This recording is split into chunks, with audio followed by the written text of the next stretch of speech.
আজকে গ্রামে বাবার বাড়িতে একটা দাওয়াতের আয়োজন করা হয়েছিল, কারণ আমার বোন তার শ্বশুর বাড়িতে চলে যাবে। তো তার জন্য গিয়ে মা সকাল সকাল ঘুম থেকে উঠে মাছগুলোকে কেটে বেছে ধুয়ে নিচ্ছিল, মুরগিও কেটে কুটে নিয়েছিল। এছাড়া আমার মামা মামিদেরকে দাওয়াত করা হবে, তার জন্যই ছিল এই একটা ছোটোখাটো আয়োজন।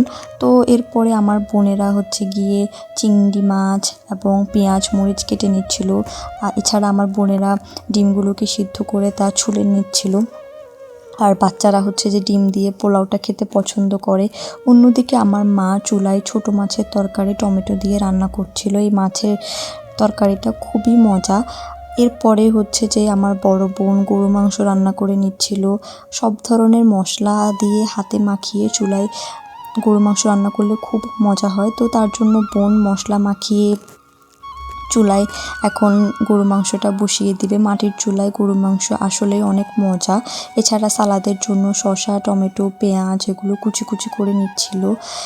তারপরে যে আমি আমার বাগান থেকে কিছু সবজি তুলে এনেছিলাম, সেগুলো যে বোনেরা কেটে কুটে নিচ্ছিল। এদিকে মায়ের মাছের তরকারি রান্না করা শেষ।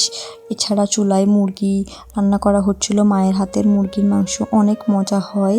সবজি কেটে কুটে ধুয়ে পরিষ্কার করে নিচ্ছিল বোনেরা। তারপরে সবজি রান্না করা হবে এরপরে।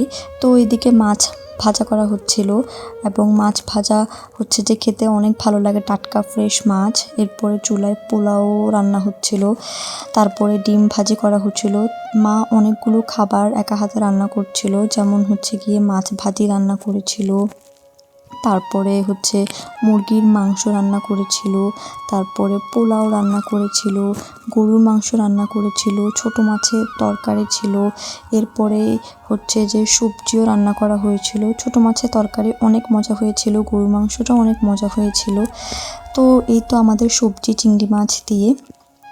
তো আমার বোনের গরুর মাংসটাও অনেক সুন্দর হয়েছিল দেখতে, খেতেও খুব মজা হয়েছিল। তো তারপরে যে সালাদ কেটে নেওয়া হচ্ছিল, কারণ এরপরে সবাইকে খাবার দেওয়া হবে। সবাই গোসল করে এসে খাবার খুঁজছিল।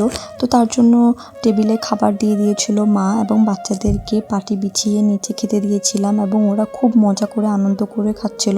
আলহামদুলিল্লাহ অনেক ভালো একটা দিন গিয়েছে।